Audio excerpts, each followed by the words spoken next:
Hi everyone, this is James Cruz sharing poems of healing and hope with you.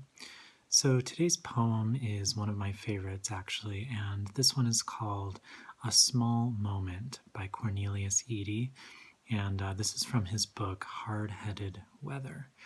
And I love this poem because it is exactly what it says. It's a small moment that opens up into a much larger moment, and it's a poem that seems very simple on the surface, but is actually about not just the act of writing poetry and writing a good poem, but also I think about living a good life and how to be as present as we can to the people, the senses that are all around us.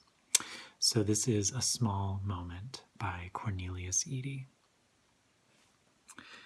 I walk into the bakery next door to my apartment. They are about to pull some sort of toast with cheese from the oven. When I ask, "What's that smell?" I am being a poet. I am asking what everyone else in the shop wanted to ask, but somehow couldn't. I am speaking on behalf of two other customers who wanted to buy the name of it. I ask the woman behind the counter for a percentage of her sale. Am I flirting? Am I happy because the days are longer? Here's what she does. She takes her time choosing the slices. I am picking out the good ones, she tells me. It's April 14th, spring with 5 to 10 degrees to go. Some days I feel my duty. Some days I love my work.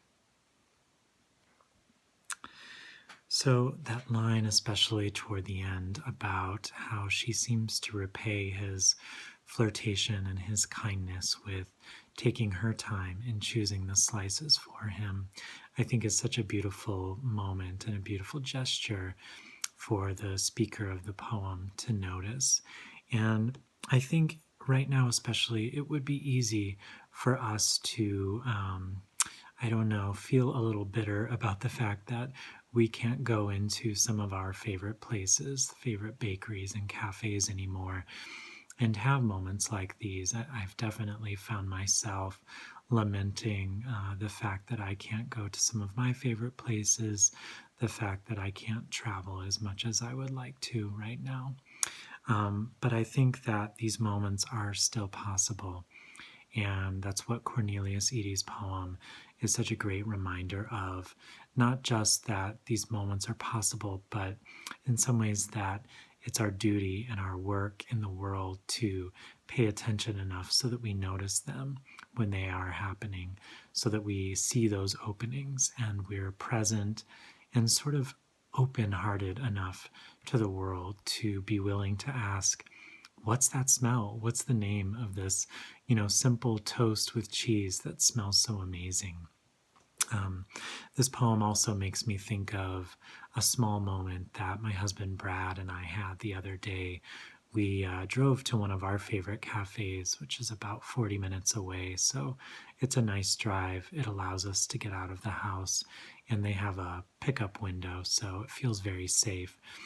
The young man who was waiting on us, he is always dressed in black, very seldom smiles, but he makes the most amazing espressos that we've ever had.